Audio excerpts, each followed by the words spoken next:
Pension 5,000 bus free గాడి పోవాలన్నా cycle గుర్తుకు ఓటే సరేనా విశాఖ చెప్పు ఆయనలే మన వెనకంటే ఉంటాం కదా.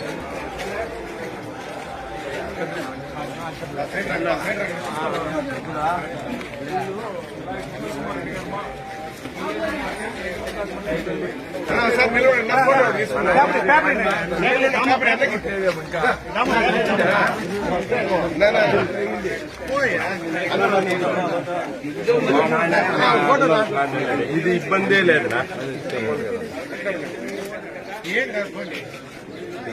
5,000 పింఛనీక బస్సు మీ కూతురు ఇంటికి పోవాలంటే బస్సు ఫ్రీ.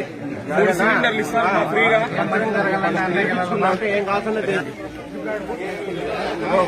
చెప్పు గురుమ్మకి